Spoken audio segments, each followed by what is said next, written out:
Hola mis queridos suscriptores de tu canal, Valerian Glad, conclusiones, y esta vez para darnos cita en un día domingo ustedes saben que este canal, los vídeos que hacemos son en vivo, así que como buen día domingo, ustedes seguramente van a sentir sonidos de gente que sale a pasear, gente que sale con su familia, gente que se junta, los perritos que salen a pasear, también de los vecinos, mis queridos vecinos. Así que nosotros de todas maneras seguimos trabajando. Ustedes saben que este es un canal, que es un portal abierto al conocimiento y que no ocupa lugar. Ahí moví un poquito la cámara, ustedes ven cómo he hecho un espacio donde la pluma tiene que ver mucho con la palabra, con el conocimiento, por lo menos yo la relaciono con eso. Y estas piedritas es un espacio como holístico, ¿no? Estas piedras de sal que dan tanta calma, ¿no? El gatito negro, que para mí no es un símbolo de mala suerte, pues todo lo contrario. Ya vamos a hablar acerca de estos animales. Pero bueno, a pedido de mis alumnos y de mi gente que me pregunta, dado que soy profesora de Derecho, vamos a hablar muy escuetamente acerca de la sucesión testamentaria, que en realidad es para adentrarnos en un concepto y hacernos la pregunta ¿para qué sirve? Bueno, diremos entonces que una sucesión testamentaria es la que se realiza cuando la persona que ha muerto ha efectuado en vida un testamento para así darle destino a los bienes que conforman su patrimonio. Es una manera, así como existe la sucesión ab intestada, es decir, la persona que fallece sin dejar un testamento, también existe la sucesión testamentaria, que es en la cual la persona en vida decide repartir sus bienes o determinar quiénes van a ser las personas o los herederos y sus porciones hereditarias. Yo me voy a centrar un poquito en el testamento hológrafo y el testamento por escritura pública. El testamento hológrafo es un testamento que normalmente se escribe de puño y letra, en el cual el testador realiza en una hoja de papel de su puño y letra sin necesidad de realizar un acto público y donde va a colocar en ese papel o en ese soporte papel la fecha, el lugar, va a estar firmado por el testador.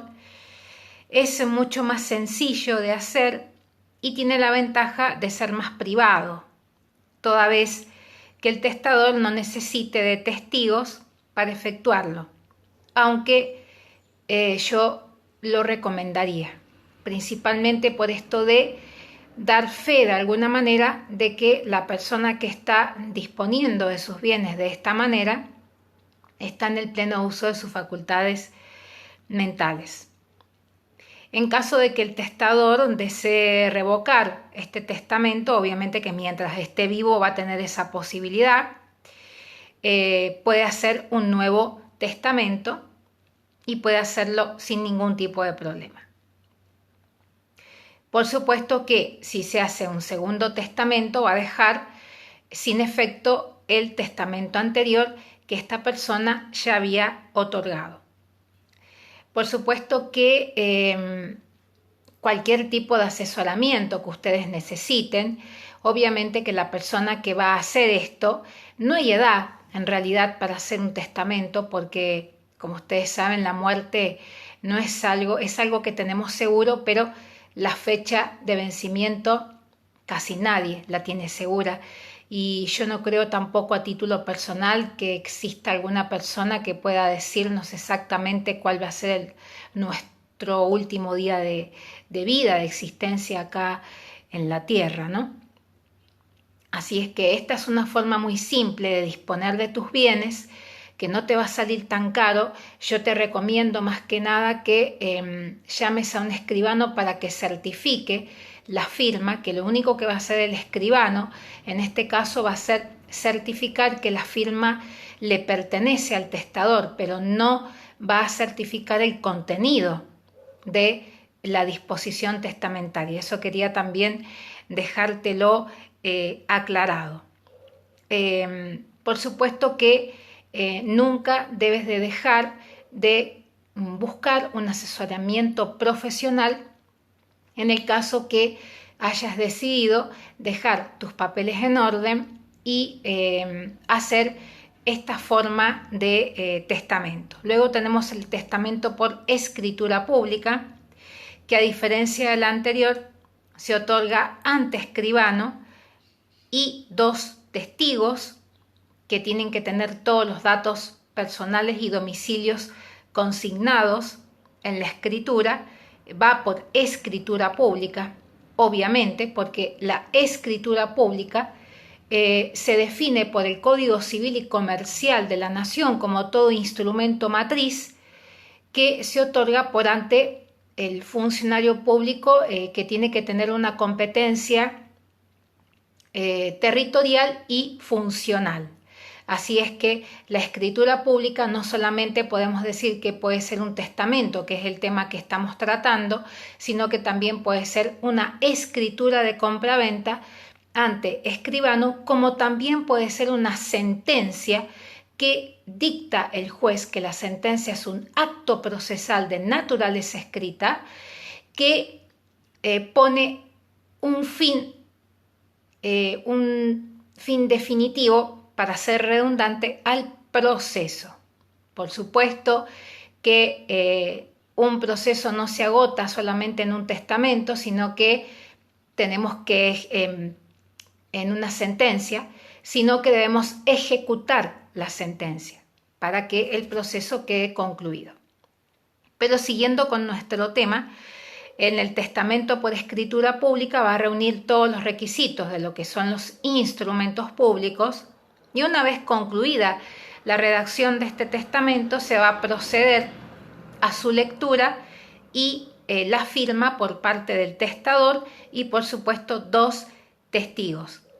Es importante aclarar en este punto qué es lo que no pueden, quiénes no pueden ser testigos en un tipo de testamento como este.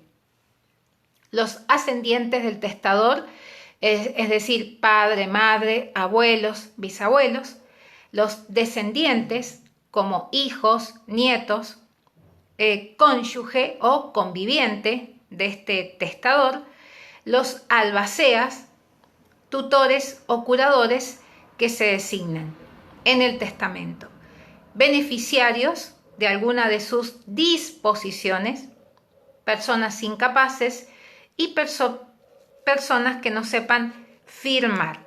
Esas personas no pueden ser testigos en este caso. Ustedes saben que por las redes sociales las personas podemos tener acceso y podemos encontrar mucha información respecto de diversas materias de la vida. Pero yo siempre voy a preferir que ustedes siempre busquen a un profesional capacitado, porque en internet se almacena la información y por ahí hay que ver, porque cada caso particular tiene su significado, tiene sus características, tiene su particularidad, y que es necesario que esto sea visto por un abogado o por un profesional calificado a tal efecto. Esto es en términos generales, por si te interesa. ¿Cuáles son las causas por las cuales se puede revocar un testamento? Bueno, la cancelación o destrucción de un testamento, por ejemplo, hológrafo, como empecé hablando, puede ser hecha por el mismo testador en vida, por supuesto, o por otra persona que él haya dejado escrita en el mismo, ¿no? Importa realmente su revocación cuando no existe sino solo un testamento original, ¿no? Si fueran varios, el testamento no queda revocado mientras no se hubieran destruido o cancelado todos sus originales. Por eso ahí va mi consejo de que cuando vas a preparar un testamento hológrafo tengas en cuenta de hacer una sola, de hacer la copia que corresponde, de hacerlo de la manera como la ley lo determina. Y que sabemos perfectamente que si en vida el testador lo destruye o lo cancela, el testamento hológrafo queda sin efecto. Pero se sabe que si la persona puede emitir otro o hacer otro, ese va a desplazar al anterior. O sea, el testamento posterior revoca o modifica a el testamento anterior. ¿Qué pasa si, por ejemplo, el testamento se encuentra dañado? Bueno, si un testamento se encuentra total o parcialmente dañado, destruido o cancelado, en casa del testador que lo encontramos, se presume que está destruido o cancelado y que esto proviene de su propia voluntad o de su propia obra, mientras, por supuesto, no se pruebe lo contrario. Luego ustedes se pueden preguntar qué es una albacea. Bueno, un albacea testamentario es una persona que se designa en el testamento para ejecutarlo cuando la persona fallezca. A partir de ese momento, el albacea es el que va a dar el cumplimiento de la voluntad del testador. Debe de intervenir en todo lo que tiene que ver con el inventario de los bienes del testamento y rendir cuentas, por supuesto, a las personas interesadas.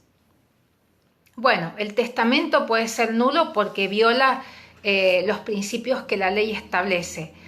Por tener defectos de forma, ustedes saben que hace las veces de una escritura pública y principalmente cuando la firma del testador es certificada por un escribano público, por haber sido otorgado por personas privadas de su razón en el momento de testar. Por eso es importante para mí que haya un testigo, haya alguna prueba contundente de que la persona lo está haciendo con todas sus facultades mentales lúcidas, por haber sido declarado por una persona o haber sido hecho por una persona declarada judicialmente incapaz o por sentencia judicial, es decir, por el juicio de interdicción, y por haber sido otorgado con alguno de los elementos que violan la voluntad, porque la voluntad, para poder ser perfecta en el otorgamiento de los actos jurídicos,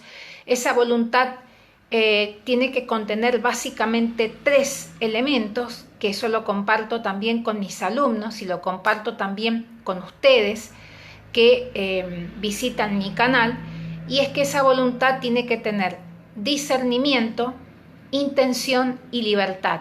Si faltan alguno de estos 3 elementos, ese acto no es voluntario, porque justamente carece de los requisitos fundamentales para poder ser un acto perfecto. En este caso, cuando hablamos de error, dolo o violencia, son elementos que afectan justamente a una voluntad perfecta, afectan al discernimiento, afectan a la libertad principalmente. Si una persona fue obligada, en este caso, a otorgar un testamento en contra de su voluntad, ¿no? Es decir, tengan muy presente que los elementos constitutivos de una voluntad perfecta están dados por la presencia del discernimiento, de la intención y de la libertad.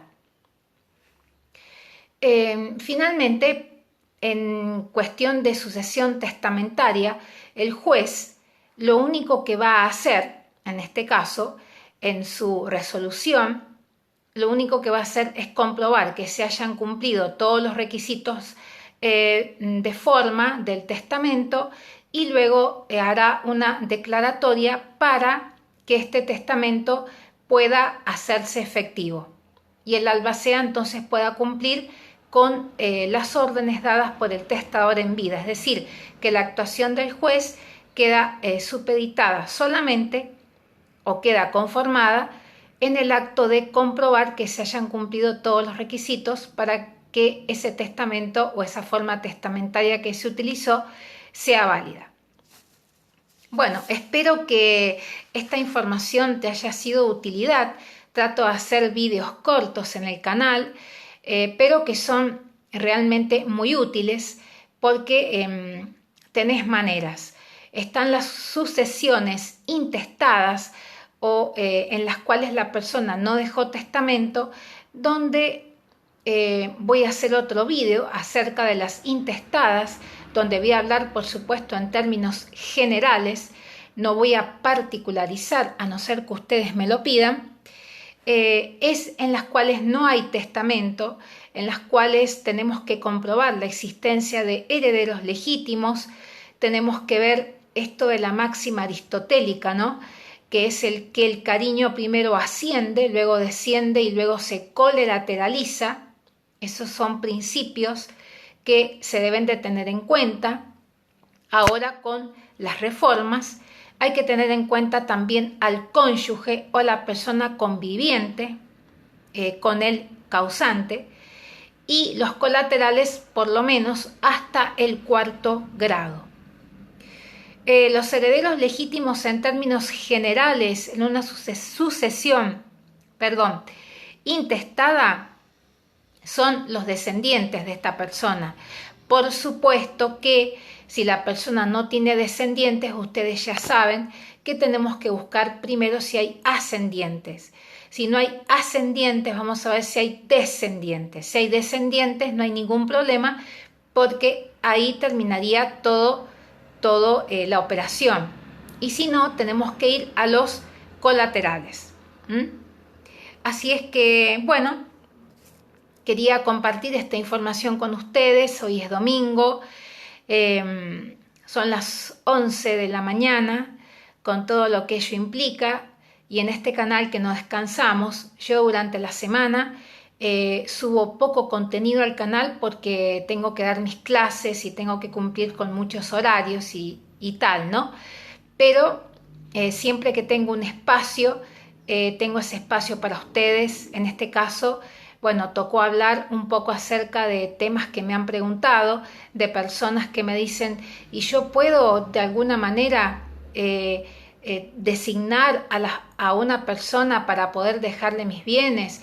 ¿Puedo dejar de lado a tal o por cual persona? Bueno, eso me dio entonces la idea a mí de hablar un poquito acerca de que el testamento es una forma de también heredar, o sea, es una forma también de que la persona disponga de sus bienes. No es que en todos los casos va a ser impuesto por la ley. Si haces un testamento hológrafo como el que te comenté cuando comenzó el video, puedes perfectamente disponer de tus bienes.